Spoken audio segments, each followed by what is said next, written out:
Hey, good morning and Merry Christmas. It's a pretty quiet day here for me today, so I thought I'd come on and do a live, inspired to talk about, do you give yourself the gift of pleasure? Beautiful thing to talk about on Christmas where we're giving gifts. Now, most people, or a lot of people, I know I feel it as soon as I talk about it, the gift of pleasure, that's about having sex, right? Well, it doesn't have to have anything to do with sex, but sex is the pinnacle and the orgasm is the pinnacle of feeling pleasure in a human body. What I'm talking about can be as simple as stroking your arm and feeling that softness. I can feel the energy go up my arm into the roof of my mouth and into the back of me, and I'm getting pleasure from this. It feels good. Lots of good hormones start to show up in the body. I love to have massage. I love to give massage. It gives me pleasure to actually give a person a massage. It doesn't have to involve anything sexual in any way, shape, or form, but just that skin to skin contact, that movement of the energy in the body, knowing that the gifts that I have, I can help a person feel relaxed. And in them being relaxed, I become relaxed. So why do I say it's the gift of pleasure? And here's where things get complicated and in our shadow and confusing. So we've grown up in a world where our most fundamental version of pleasure in a human body has been suppressed and shamed and controlled by churches, religions, government, what our parents think, etc. It's basically done on purpose. It's basically shame and guilt, the part of being human that is essential to resetting our nervous system, creating positive hormones, oxytocin, serotonin, endorphins, etc. in our body, and is fundamentally designed to reset our nervous system. Why would a church for over 2,000 years make it a stonable offense, which is death, for you to touch yourself in pleasure? Why the hell does the church even care? Because you're unsacred and you're not walking with God. And, well, we're all part of God. Do you think God would have created something that's shameful and dirty? No, the program has been placed and fear has been placed on top of the program to keep us from feeling good in our body. And that's at its highest pinnacle, pleasure, orgasmicness, etc. So who got to decide whether or not you had pleasure yesterday? Maybe your body's yearning to be touched and feel pleasure, but, you got to go through dating. You got to be married before you can do that. Well, I will guarantee to you that none of those things guarantee that your partner will be sexual with you or wants to be sexual with you. They may be more shamed than you are. They may have a trauma. They may have all these other things. The only sure way of knowing what your partner wants and in that connection is communication, talking. What do you want? What does your body need? Are you hurting today? Is this feeling sore? Is this feeling hurting? Well, can I give you a back massage? Can I massage your neck? Can I, whatever? Creating intimacy and touch. And I'm not talking sexual intimacy. I'm talking discussions, feeling the energy in that person's body, and their body just relaxes and their nervous system gets to be reset. This is the most fundamental thing we need. And that's why I call it a gift, is to have that nervous system reset, to clear out the fear, clear out the trauma, clear out the shit that's in your nervous system. That can only be given by touch. Yeah, you can take a pill and get some serotonin and block your serotonin and do all these things that pharmacies want. It doesn't really help you. It just numbs you. It numbs you from feeling. What's the best feeling you've ever felt in your body? Well, it can be as simple as having your first son born. I can feel that as an experience watching this to happen. My wife, I'm sure she was in a lot of pain and discomfort and other things, but the smile on her face when she held our son, that's pleasure.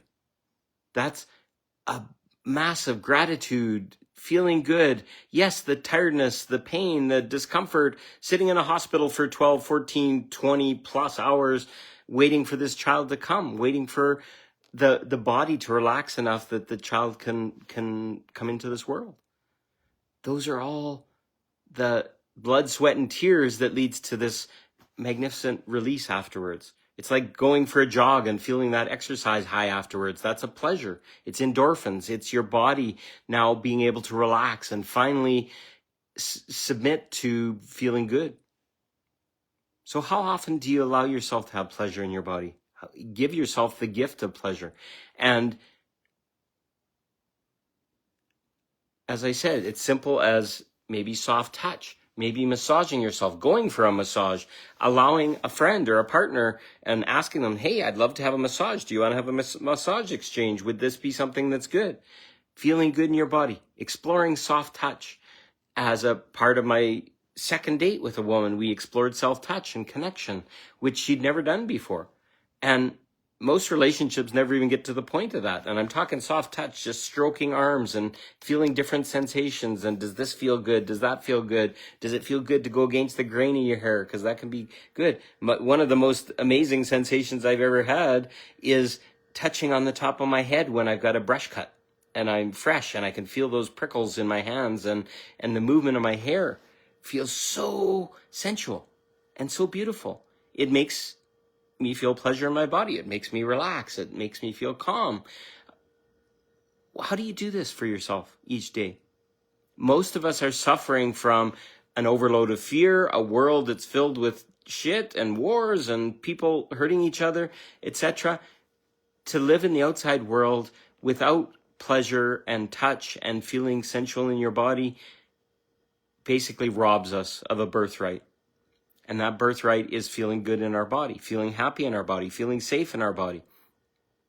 What choices do you make each day to give yourself the gift of pleasure? Another one is going in a nice warm shower and feeling the warm water flow over my body, scrubbing my body with a dry brush or other things to basically move the lymph in my body and enliven the skin. What other things are you doing on a regular basis to do this? And we can get to the paramount, which is self-touch, self-love, whatever you want to call it. Giving yourself pleasure. Who is best equipped to give pleasure than yourself? And I will tell you, the reason that you want to do this is the nervous system reset. If you are freaked out and you're scared and your body is so tense, use pleasure and your own orgasm to help that. And if you can have the courage and have the discussion to speak to someone openly and be in courage and desire of a possibility, you can ask another person to help you have pleasure. And that can be just touching your body. It can be as far as sex if you want sex. But who gets to decide? Oh, well, what will my priest think? What will my mother think? What will religion think? Oh, that's a sin. Well, we're sinning all the time based on the book of the Bible, because sins in almost everything we do. Oh, I swore, I did this, I did something bad against people. Well, when you're in a shitty world and things are dark and dense, you're going to propagate those energies. So how do you get back into good vibration? How do you get into positive energies? How do you get into serotonin highs and all these things? And I'm not talking about getting off to get a high. I'm talking about using our natural body's reset systems to make your day better. When you're struggling a little bit and you can't figure it out and you can't meditate and your mind is just filled with shit, I will guarantee to you that after orgasmic pleasure for yourself, your brain will be calmed right down, your whole body will be calmed right down, and you're going to be able to process and move through things so much faster. So why is religion? Why is church? Why is anybody weighing in on whether or not we can have pleasure? Just dig into that for a little bit.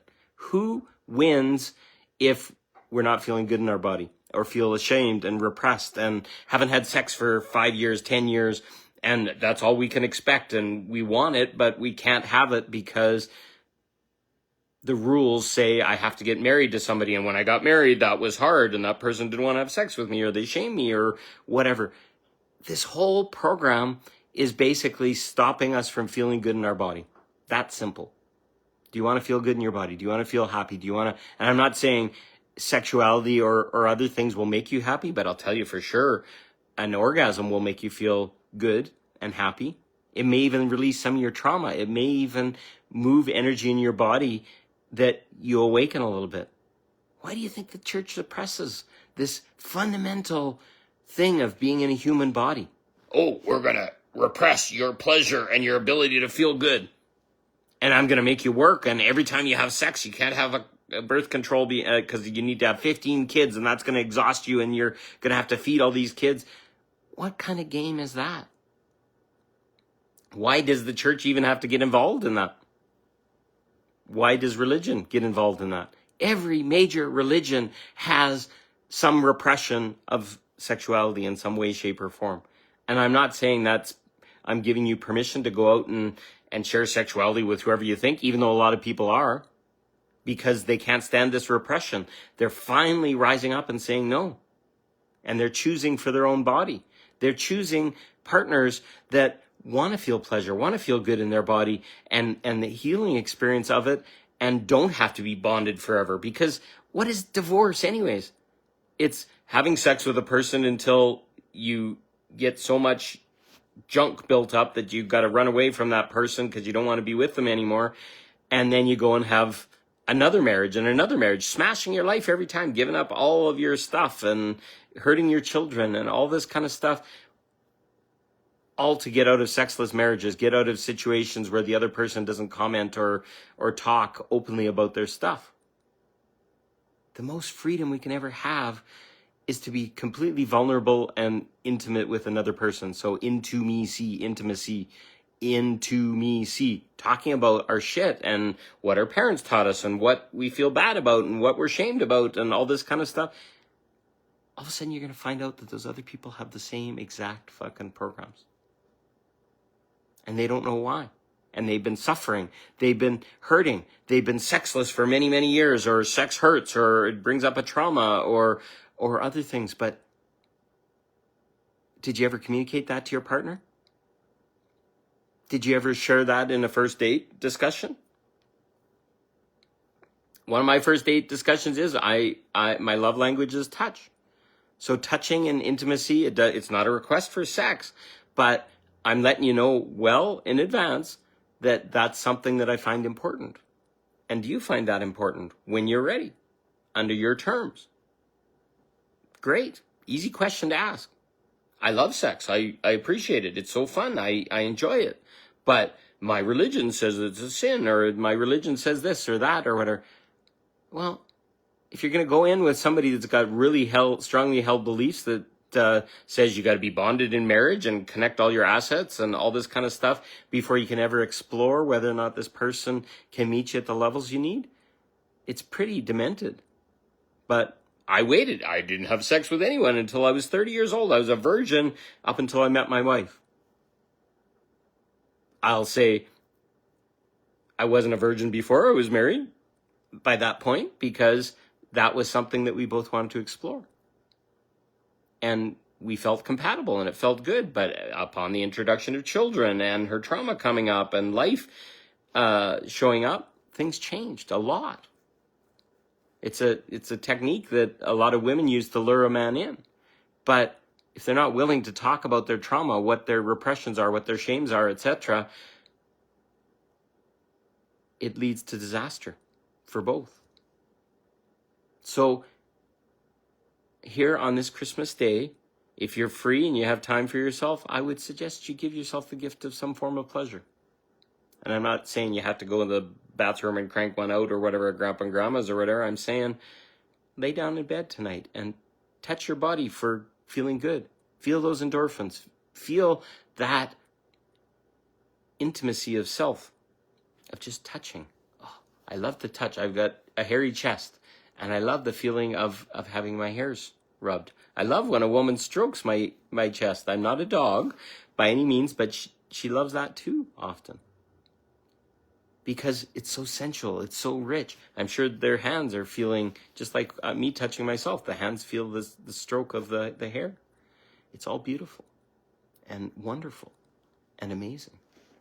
So go find a little time to give you that endorphin rush, that serotonin rush, to feel good in your body. And just afterwards, don't rush away. Don't rush back to spending time with people or whatever. Just lay in that puddle of your own energy of positivity. When you're in the middle of that orgasmicness, feel it expand your body. Instead of sending it out and putting it into the universe, feel that energy go in and breathe it up and smile and feel good and enrich yourself. You'll be so surprised, because you're going to feel bigger, you're going to feel better, you're going to feel strong. Be grateful for your body. Be grateful for the possibility of that pleasure in your body and your control of that pleasure in your body, not having to be beholden to someone else, etc. You can satisfy your own needs. And once you're comfortable satisfying your own needs, there's going to be something really amazing happen, because you're going to be more well-rounded, and you're going to attract your perfect partner, a partner that has that same thing, that same high vibration. Are you in a high vibration when you're repressing yourself about your sexuality and your pleasure, and you're feeling shamed and guilted, and you don't want to go to dating because this is such a nightmare, and that's the only way that I can legally do that, or go to the bar and get drunk and have pleasure with someone? No. Make it conscious. Make it conscious with yourself first. And once you're conscious with yourself, partners that are aligned are going to show up. Make it conscious for you and only you. And then make agreements with your partner. Make agreements with somebody else to share that pleasure. Hey, I'm worried about getting pregnant, or I'm worried about making you pregnant, or whatever. How about we just touch each other? Whoa, there's new. Pleasure can be experienced in massive ways. People are worried about their sacred temple being violated, or energies being crossed, or those kind of things. Just explore touch for a little while. You can give someone pleasure, and it doesn't have to be orgasmic pleasure. It can be just touch and stroking and play and fun. Even skin-to-skin contact without any form of sexual interaction can be massively endorphin improving, serotonin. Why do you think they encourage mothers to be completely undressed on their chest when they're laying their baby down to breastfeed? Because it creates an oxytocin connection. The baby is more calm. There's scientific studies that say they have less gas, they have less digestive interruptions by doing that. Because that mother's skin warmth, that mother's skin, the touch, her holding them, her tapping them on the back so that they burp. All these things have been trained into our nervous system so that we can be relaxed.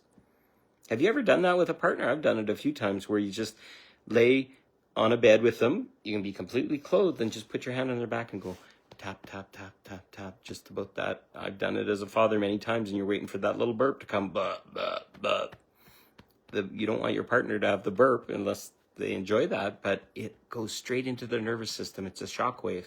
It releases trauma, and it feels so soothing because we know it. We've known it from birth. So try it. Give yourself the gift of pleasure. Negotiate a gift of pleasure with another person that you love. And it doesn't have to be a man and woman. It can be any combination, because we're energies in a body. And those energies don't always match up with the outward appearance. So why would there be any problem in any combination of bodies? I've met men that I was attracted to and loved. I wouldn't consider myself gay, but when they're heart-centered and they're beautiful and they're open, it feels much like I can feel with a woman. So I could care less. Maybe I'm bisexual. I don't know. I haven't explored that, but it's much less likely in men. I know it's common with women, but I'm very much in my feminine a lot of times. And I've developed my feminine very strongly, not meaning I'm effeminate kind of that way, but I understand emotions. I can deal with emotions. I feel them in my body, which is not typical of a man. So I've got a high percentage of feminine sometimes, but I can go back and forth. I'm a metamorph. I can slip and slide and try and explore and all these things in my body, because that's what it is about having a body. So, so explore pleasure. Doesn't have to be today. Boxing Day is pretty quiet for a lot of people, so explore pleasure. Go. Play in your body. Feel good. And after you're in that pleasurable state and you're feeling really good, I just want you to sit in it for a while and be grateful. Oh, it feels so good to be in my body. It feels so good to be in a human body. There's no fear. There's no whatever. This is behind closed doors. Nobody else has to see. Do it for yourself first. And then start to explore what shows up after that. You're going to be so surprised. So, I love you. Merry Christmas. Give yourself the gift of pleasure. It will change your life. I love you.